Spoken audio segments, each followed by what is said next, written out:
Hello Scorpio, welcome back to my channel. This is Skeleton Key Tarot and this is a tarot card reading for Scorpio. All Scorpio placements, the Sun, Moon, Rising, and Venus. Wherever you've got Scorpio in your chart or in your life, there's something in this message for you. And as always, cross watchers are welcome here too. So let's begin.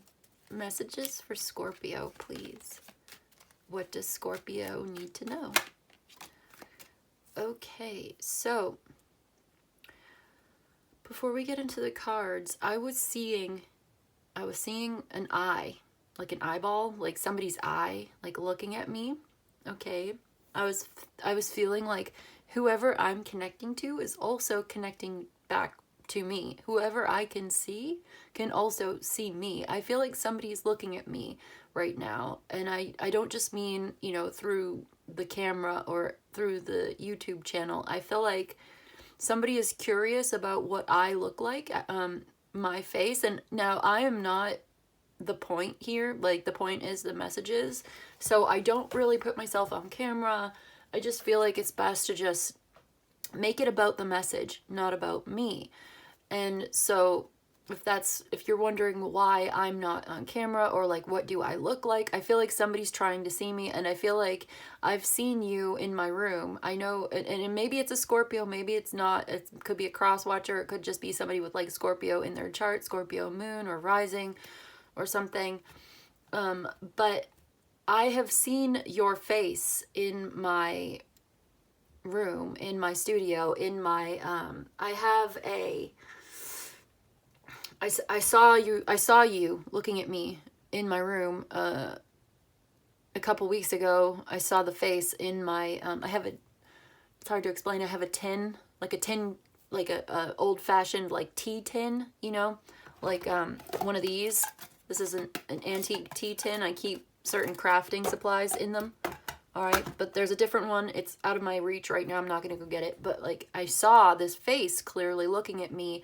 It was somebody who's able to project themselves into other people's spaces and look at them. And they were staring at me, and it was so obvious. Like, it wasn't just pareidolia. It was like you were able to go into this object in my room and anchor yourself in this space by connecting with this object. And I don't know why this is coming through in your Scorpio reading. It must be related to somebody here somehow. I did not expect to be talking about this at all whatsoever, but I did see that eyeball looking at me as I was scrying and channeling and meditating before I began your recording. And I saw the eye. It was looking back at me. Somebody wants to see my face. You will eventually. I have recorded myself before. I'm not shy whatsoever in my past life, or I should say in this lifetime, but in the past, before this chapter of my life, I was a performance artist. I've been on stage hundreds of times. I have worked in an art gallery. I am not shy whatsoever. I'm not shy about my appearance. I'm not weird about it at all. I just feel like this is a tarot card reading channel. It is not the Coriander Show, so to speak. That was my stage name. So maybe you need to know about that. Like, I feel like somebody is curious about me, and it must be some kind of a Scorpio person, because it's like you want to see me. But I'm here for the reading, so eventually I guess I will probably put myself on camera in the future, maybe. I've thought about it. It might be fun. I don't know. But let me just finish the reading. Let me move on. Okay. So as I was seeing this eye, I heard que triste, like how sad, que triste. And I saw one single little tear coming down. A little tear, kind of like this one. You see this eye with the little tear? It was the other way around. It was backwards. It was the mirror image of this. This symbol is like the vision, the pain of knowing the truth. Que triste. And then I heard how sad, and I heard why sad, like why are you sad?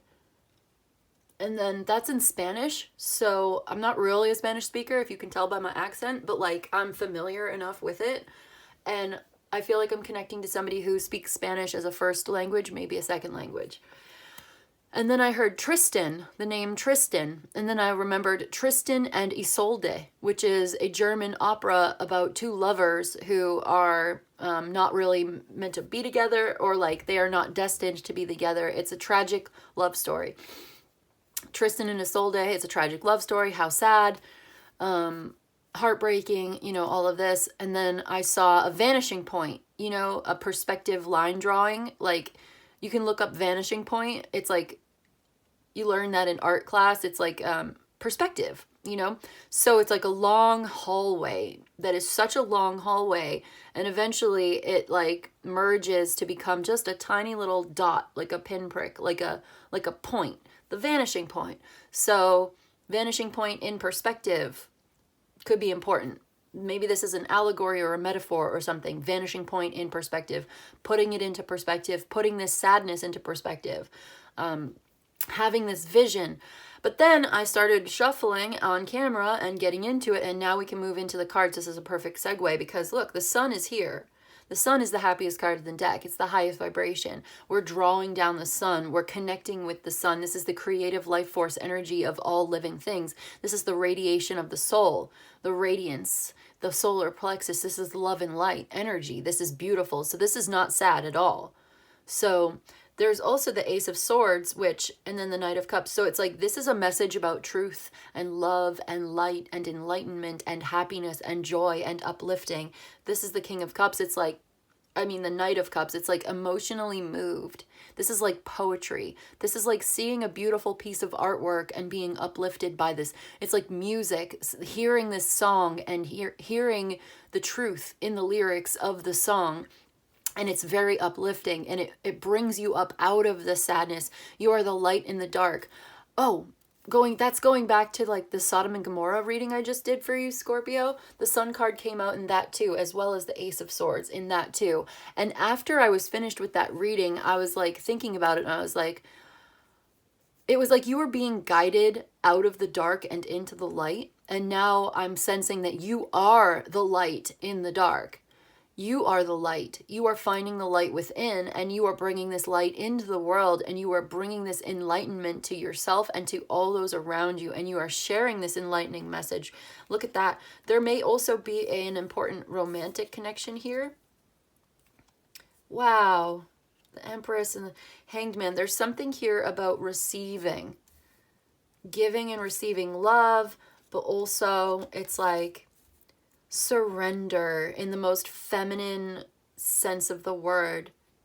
Knight of Swords, a message incoming. Six of Wands, uplifting support. Knight of Wands, movement.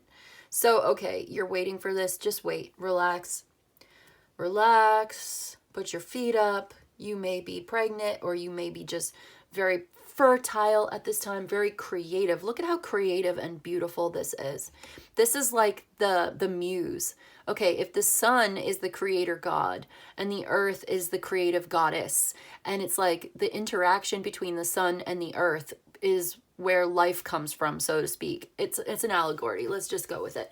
It's like the earth is the muse for the sun, who is like this artist. So it's like, I see somebody who's an artist. I see an art lover, or somebody that loves beauty, goodness, and truth, and all of that. This is beauty, goodness, and truth. This is creative endeavors. This is like, you're going to end up seeing this in a brand new way. Also, do you see the sun here? And then look at the light behind the Hanged Man's head. It's like a mirror image. Do you see this? Do you see how this is like a mirror image? I almost feel like it's like this, adjusting the perspective. And we were seeing that change in perspective. Putting the vanishing point into perspective. Okay, but like, imagine the Hanged Man is the water, and here's the sun over the water. Can you see this? Where it's like, that's the reflection of the sun on the water. The reflection of the sun on the water could be important vision for you. Mirror imaging, mirroring, reflecting each other. I see somebody sharing their emotions with you, and you just kind of go with it. You go with the flow. You surrender to it. You give yourself up. It's almost like giving yourself to somebody, surrendering to someone, and receiving. Because to give of yourself in that way is to receive as well. Okay. Is that, what else is here? So it's like somebody who's very romantic. This is so romantic. Somebody's an artist. It could be you or whoever you're dealing with as an artist. And they're so inspired to create. And it's like, this is true romantic, loving connection here. This is beautiful. This is so uplifting. It's so different from the last Scorpio reading that I did.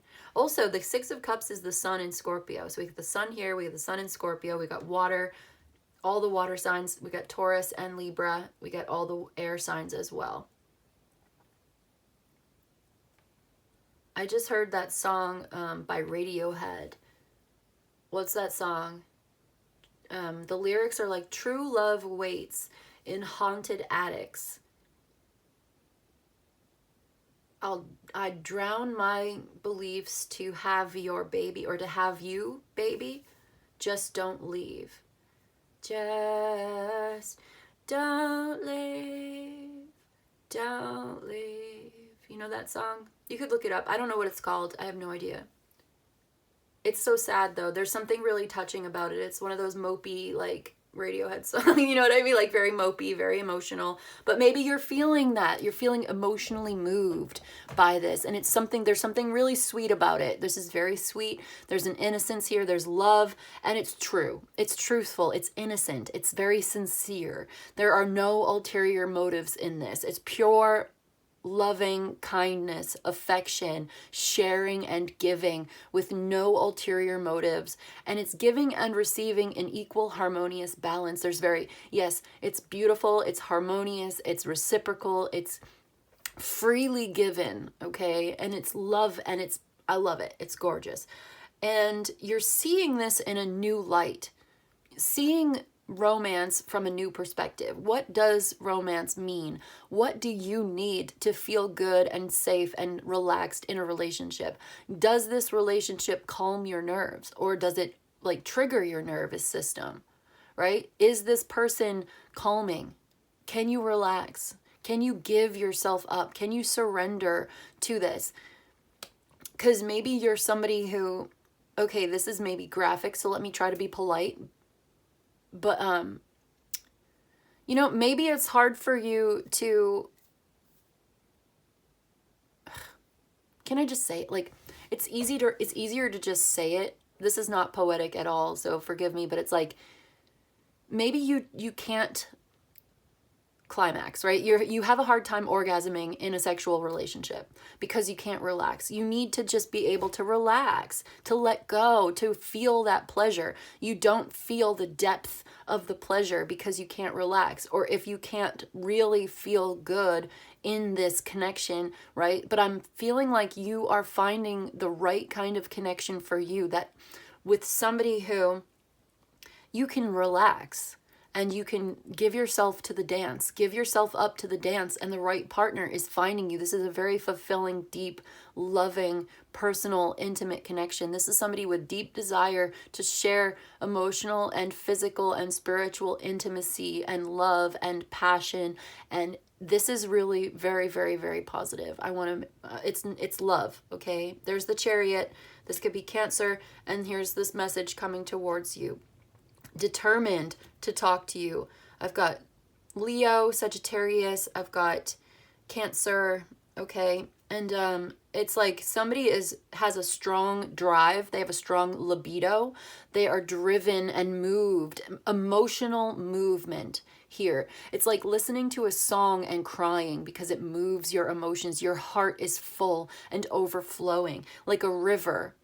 There's a river flowing here through this, and it's like, here comes this message, this communication incoming. You will be receiving a message. It's an open, honest communication. Somebody who's very bold and confident, and they hope to inspire confidence in you. They want you to trust them. They want you to open up to them. They are hoping that by being open with you, you will likewise be open to them. Because it requires a kind of vulnerability, but it also requires a kind of courage as well. So they are so determined to come towards you. They may be traveling, okay? They may be at a distance, they're traveling towards you. They see this now very clearly. There's an aha moment, an epiphany, enlightenment is here. A light in the dark. Somebody is attracted to you like a moth to a flame. They want you. They need you. They must have you. They love you. They've got to be with you. They can't get enough. They feel so drawn to you. And that's what I'm getting, Scorpio. And I am not somebody who sticks to just doing love messages. Obviously, I did a message the last time for you. It's called Sodom and Gomorrah because I literally saw a city being destroyed and I didn't want to say it. Let's just say it's an allegory. Let's say it's a parable. You know, I saw like an explosion in a city and I was like, I don't want to say that on youtube.com. Like, I'm not out here trying to be doom and gloom. I want to do nice readings, you know, but like I get what I get and I see visions and I see flashes of insight and I have to share them. I feel a responsibility.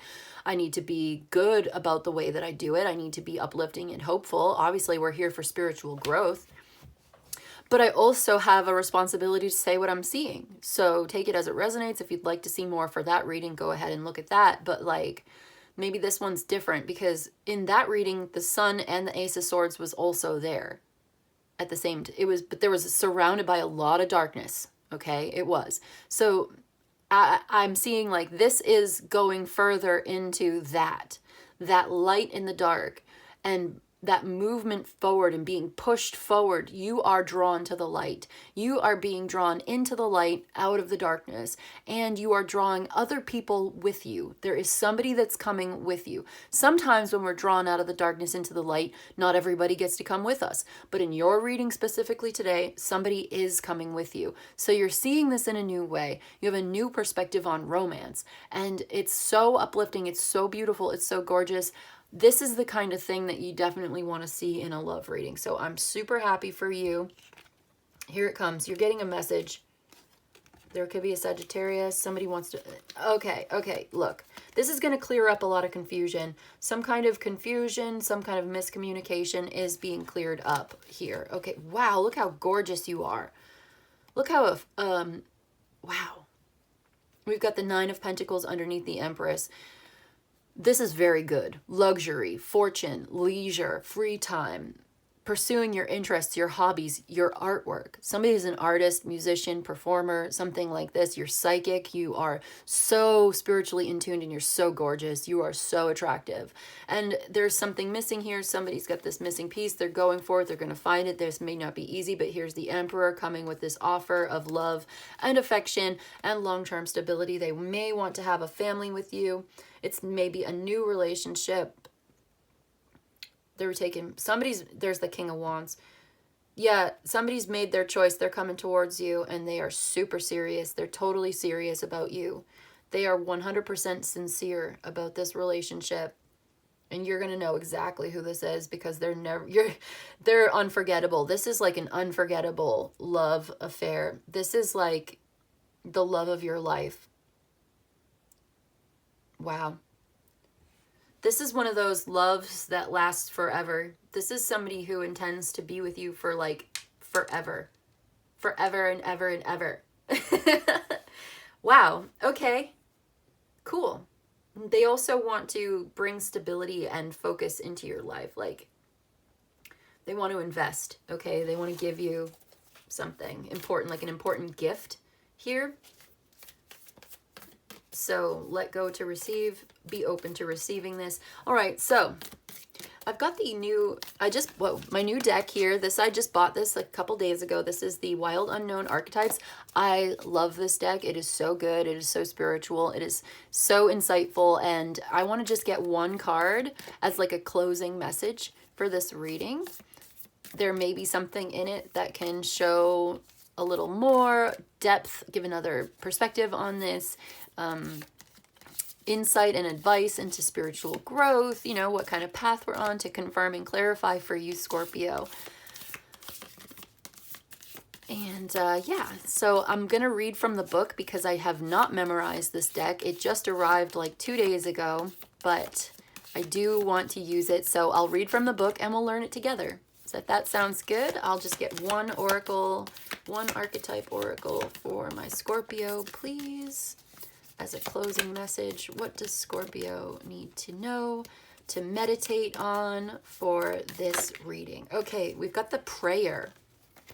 Oh, I love that. I just heard living on a prayer, and this one came out with it. The temple. Yeah. Praying in the temple. That's actually really appropriate. And you can see the praying hands in the temple. But the prayer is the one we're going to read for, okay? It's like reaching up, reaching out. Your prayers have been heard. Your prayers are being answered. Okay, let's see, because I don't really know what the book says, so we're going to read into it. What number is it? It's 55. Okay, 55.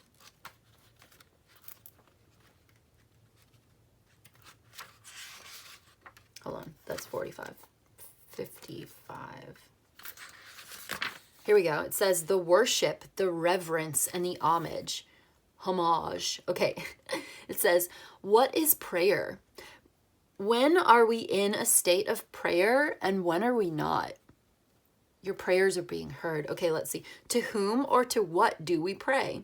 Archetypically, the picture of prayer has been, the practice of prayer has been with us since the dawn of time as a remedy for the omnipresent self-centered thinking that spins us towards illusion. Prayer leads us beyond our ego as we move from our little story into the big one. Some say we are in a state of prayer anytime we are not the center of our own thoughts. Others say prayer is a natural result of gratitude.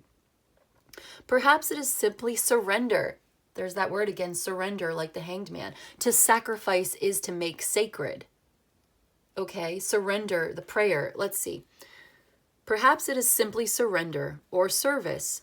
Whatever prayer is for you, this card reminds us of how it is important. Yeah, this card reminds us of its importance. Get quiet, low, humble, and soft. Like the Empress is soft. Bow and touch the ground as your heart lifts to the sky. Though it may be uncomfortable, it is time. Nothing else will do. In the light, this is an offering to be of service and asking for guidance. In the dark, it's expecting results and self-aggrandizement. If you'd like to go deeper, ask to be of service. So maybe there is a way that you can be of service to others. There's a need to surrender. We were talking so much about that in this reading. Surrender, sacrifice to make sacred, being of service to others is a form of prayer and gratitude. Very interesting. Maybe if you are super abundant, like you have a lot of money, maybe you have a lot of free time, maybe you consider being of service to others, maybe you have some kind of skill or something you can give, giving of yourself, giving a gift to somebody, giving the gift of life or love or something, you know. Experiment with the act of bowing down. Nearly all spiritual traditions make a practice of prostration. Yeah, like child's pose in yoga, or like I'm seeing like Muslim prayer mats, you know, it's almost like a yoga thing where you kind of like get down on the floor like that, you know, and like reach forward. I'm seeing child's pose in yoga. You can look it up. So it says every song, kiss, breath, word can become a prayer. It is a feeling, not an action. Consider the ancient mantra, Om Nami Guru Dev Namo. I bow to the creative consciousness within. I bow to the teacher within. Oh, I love that. I'm getting a chill. I'm going to read it again.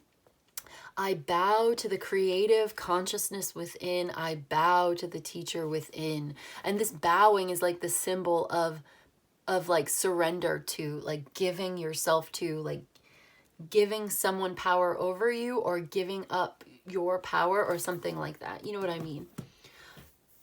There was that surrender that we were talking about earlier, in surrendering in that intimate moment and giving of yourself. We were talking about giving of yourself. I guess this could mean different things in different ways. It doesn't have to be just in that intimacy, but I saw that and it feels like it.